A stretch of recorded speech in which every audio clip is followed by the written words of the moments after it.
अच्छा ये बताइए कि महिला कितनी सुरक्षित है? महिला बिल्कुल भी सुरक्षित नहीं है। हैं? महिलाएं एकदम सुरक्षित नहीं है। कैसे सुरक्षित नहीं? बाबा से खुश नहीं है? क्या? बाबा योगी बाबा से खुश नहीं है? बाबा जी से बिल्कुल सुरक्षित नहीं है। आप ही बता दीजिए, मैं भी गोरखपुर मंडल से बिलोंग करती हूँ। मंदिर के 1 किलोमीटर पे घटनाएं हो जाती हैं। अभी यूनिवर्सिटी में कुछ दिन पहले ही घटना हुई थी, प्रियंका भारती जी के साथ रेप हुआ और उसकी जांच तक नहीं हुई। माननीय जी को देखना तो चाहिए था, कम से कम वो गोरखपुर से हैं और गोरखपुर के मठ के उत्तराधिकारी भी हैं, तो उनको कम से कम SC ST OBC जनरल हर समाज के लिए मुख्यमंत्री उनको बनाया गया, ना कि खाली सिर्फ और सिर्फ जनरल में, वो भी उनके ही समाज के लोगों के लिए। तो जब महिलाएं, हम लोग खुद नहीं रात को 9 बजे 8-10 बजे निकल पाते हैं। आप योगी जी को जानते हैं? बिल्कुल जानती हूँ, मैं आधा किलोमीटर की दूरी पर उनके मंदिर से रहती हूँ। अच्छा, ये बाबा के जो मंदिर है, गोरखनाथ मंदिर है, उससे आधा किलोमीटर दूरी पर रहते हैं, मतलब पड़ोसन है। हाँ जी, बिल्कुल पड़ोसन हूँ। तो आपके इलाके में विकास कैसा हुआ? मेरे इलाके में अगर आपको विकास देखना है तो आ जाइए अपनी गाड़ी लेकर, 10 मिनट बाद वो पलट जाएगी। बारिश होती है तो आधे घंटे बाद कमर तक पानी आ जाता है। बच्चे 5-6 साल के बच्चे निकल नहीं सकते उस रोड से। मैं तो आज 25 साल से बाबा जी को देखती आई हूँ। क्या विकास किया उन्होंने? सिर्फ एक ही विकास किया है कि माननीय मुख्यमंत्री अखिलेश यादव जी के कामों को उन्होंने फीता काटने का काम किया है और उनके नेताओं ने महिलाओं के साथ इतना दुराचार किया है। आए दिन आप देख लीजिए, बीजेपी पार्टी में इतने रेपिस्ट हैं जिनका स्वागत ऐसे किया जाता है जैसे MLA और MP आते हैं। ठीक है, चिदमानंद को देख लीजिए, कुलदीप सेंगर को आप देख लीजिए, तो आप कहाँ सुरक्षित हैं? और माननीय जी जो कहते हैं अमित शाह जी कि यहाँ अपनी दूरबीन लेकर कि रात को 12 बजे भी महिलाएं निकल सकती हैं रोड पर, जब गोरखनाथ मंदिर से आधा किलोमीटर की दूरी पर महिलाएं सुरक्षित नहीं हो तो पूरे उत्तर प्रदेश की तो आप व्याख्या ही छोड़ दीजिए। लेकिन कह रहे हैं कि गुंडा मुक्त हो चुका है उत्तर प्रदेश। कहाँ गुंडा मुक्त हो चुका है? गुंडागर्दी तो यही फैला रहे हैं, आधे से ज्यादा तो उनके भाजपा ही गुंडागर्दी करते हैं। आप मुझे बता दीजिए, किसी की भी अगर सुनवाई होती हो थाने में तो मुझे बता दे, किसी को तो नहीं सुनवाई होती है। मैं तो देखती हूँ कि अखिलेश भैया की जब सरकार थी तो महिलाएं फिर भी आज़ाद पंछी थी, थोड़ा कुछ अपने लिए सोच सकती थी। लैपटॉप जो दिया है उस पर आप क्या कहना चाहेंगे? देखिए अखिलेश यादव भी दिए थे, अभी जो है बाबा भी टैब लैपटॉप दे रहे हैं। देख लीजिए, अखिलेश भैया जी ने अपने कार्यकाल में भी लैपटॉप दिया था और कार्यकाल उनका खत्म हो गया, उसके बाद भी लैपटॉप दिया। बाबा जी ने सिर्फ और सिर्फ जनता को प्रलोभन देने के लिए लैपटॉप दिया, वो भी जो भी कुछ चुने हुए लोगों के। ठीक है, तो आप मुझे ये बताइए, जनता को रोजगार की ज़रूरत है, जनता को दवाई की ज़रूरत है, जनता को सुरक्षा की ज़रूरत है। आपके मंदिर की भी ज़रूरत नहीं है और आपके इस लैपटॉप की भी, इस टैबलेट मंदिर की ज़रूरत नहीं है। सुनिए, मंदिर की ज़रूरत है। मंदिर एक जगह भी हो सकता है। राम मंदिर इतना बड़ा बना, उस मंदिर में जो भी पैसा लग रहा है क्या बाबा जी स्वयं लगा रहे हैं? बताएं, वो सरकारी पैसा है। जनता उसमें जो चंदा चढ़ाती है वो सरकारी ट्रस्ट में जाता है, हमारा ही पैसा है।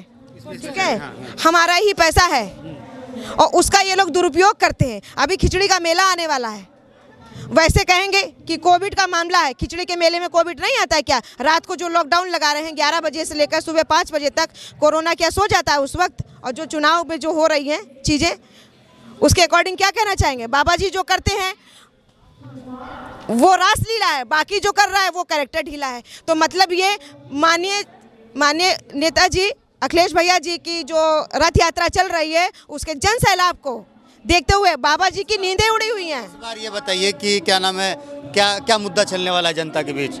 वही हिंदुत्व का मुद्दा चलेगा या विकास का मुद्दा चलेगा? अगर बाबा जी की आप पूछेंगे तो वो हिंदू और मुस्लिम पे ही राजनीति करते आए हैं, उनकी सोच वहीं तक है।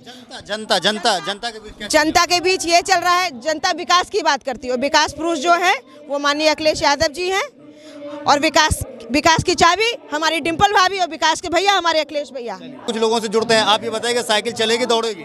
सर एकदम दौड़ेगी। क्या नाम है आपका? और निशात। अच्छा निशात जी, ये बताइए कि जो महंगाई जो बढ़ी है इससे आपकी ज़िंदगी पे असर पड़ा है? आपके सामने विधायक जी भी खड़े हैं। जी देखिए, असर तो ऐसा पड़ा है कि चूल्हे की लकड़ियाँ गायब हो गई। अच्छा, गोईठा गायब हो गया, खाना का स्वाद नहीं मिल रहा है। गैस तो दे रहे हैं ना? कौन सा गैस दे रहे हैं? 450 का गैस 1000 में दे रहे हैं। हम अपने कमा के अपने बच्चों को खिलाएं कि 1000 का गैस लाएं? कहाँ से लाएं बताइए सर। तो अखिलेश यादव से आपको उम्मीद है? हाँ, वाकई में उम्मीद है उनसे। अच्छा, हाँ, उम्मीद है, उनको हम जिताएंगे। कुछ न कुछ परिवर्तन जो जरूर लाएंगे। हाँ, अच्छा एक चीज़ बताइए कि आप जो वोट करेंगे तो वो अपने क्या नाम है अखिलेश यादव को देख करके वोट करेंगे, जो आपके स्थानीय यहाँ के जो जिनको भी टिकट मिले उनका काम देख करके वोट करेंगे? विकास के नाम पर वोट करेंगे।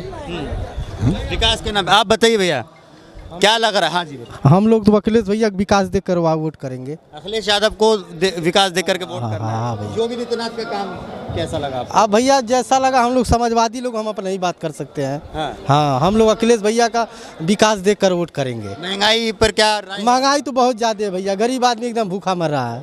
हाँ भैया हाँ, गरीब आदमी भूखा मर रहा है। जी एक रिक्वेस्ट हमारे, जिस तरह से सरकार ने अनाज फ्री किया है उस तरह से हम लोगों के लिए शिक्षा भी फ्री कर दे तो वो बेहतर होगा। राहुल भैया, हम लोग शिक्षा फ्री चाहते हैं कि शिक्षा भी फ्री हो, जिस तरह अनाज फ्री मिल रहा है उस तरह शिक्षा भी फ्री मिले। अच्छा हमारे साथ कुछ और भी गोरखपुर की ही जनता है, इनसे भी जुड़ेंगे और दिखाएंगे कि जिस तरीके से भाजपा के लोग कहें या भाजपा से जुड़े हुए संगठन के लोग कहें, वो जो है कहीं ना कहीं हिंदू मुसलमान का गेम जो है शुरू कर दिया है, तो इसका असर पड़ेगा। अगर हिंदुस्तान के अंदर मुसलमान ना हो तो भारतीय जनता पार्टी ख़त्म हो जाएगी। अच्छा ये कहिए कि हिंदुस्तान के अंदर जो मुसलमान है वो भारतीय जनता पार्टी के लिए वेल्टिनेटर का काम करता है। जब भारतीय जनता पार्टी राजनीतिक जीवन में अंतिम सांस लेने के समय पे पहुंचती है तो मुसलमान का सहारा लेती है, और जब कोमा में चली जाती है तो पाकिस्तान का सहारा लेती है। ये तो आम बात है, बहुत छोटी बात है। अच्छा। और विकास के मुद्दे पर अगर उनको तुलना करना है तो उत्तर प्रदेश में हमारे नेता आदरणीय अखिलेश यादव के कामों से तुलना कर लें और स्वयं से आकलन कर लें। अगर उनके अंदर इंसानियत जिंदा होगी तो उत्तर प्रदेश नहीं पूरा हिंदुस्तान छोड़ के चले जाएंगे, कहीं राजनीति नहीं करेंगे। अच्छा अगर अब भी हिंदू मुसलमान पाकिस्तान को साइड कर दिया जाए, विकास पे वोट हो, विकास पे चुनाव हो, तो किसकी सरकार बनेगी? भारतीय जनता पार्टी का खाता नहीं खुलेगा। सही बताइएगा। एकदम बिल्कुल सही बता रहे हैं।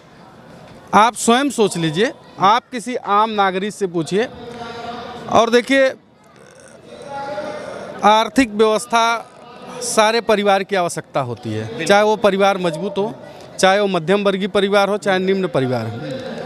अर्थव्यवस्था के मामले में भारतीय जनता पार्टी ने उत्तर प्रदेश ही नहीं पूरे संपूर्ण हिंदुस्तान को नाक से चना चबवा दिया। अर्थव्यवस्था के मामले में फेल है। कुपोषण के मामले में उत्तर प्रदेश आपका नंबर 1 पे है। तो इंसान को पहले पेट, और जो फ्री का ये राशन चल रहा है, जब हम अपने घर का शैम्पू खरीदने जाते हैं तो हमको ये पता है कि शैम्पू भी टैक्स दे के ही खरीदाता है, साबुन भी हम टैक्स देते हैं तभी खरीदाता है, क्लोजअप भी खरीदते हैं तभी टैक्स देते हैं तभी खरीदते हैं। तो इसमें कौन सा बहुत बड़ा एहसान की बात कर रहे हैं? अगर अखिलेश यादव ने 35,000 का लैपटॉप दिया और एहसान नहीं किसी के ऊपर बताया, तो ये 200 का राशन दे के किस बात का एहसान गिनवा रहे हैं?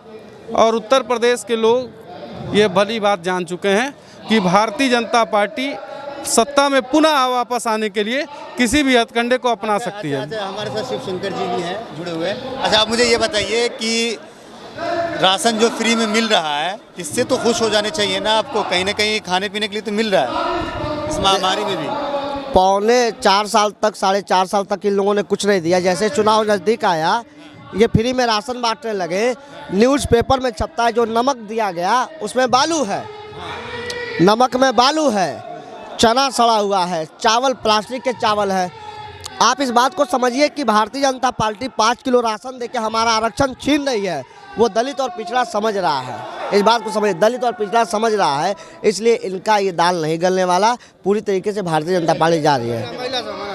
धन्यवाद। तो महिला भी आज ये आप काहे बचे हुए हैं? धन्यवाद।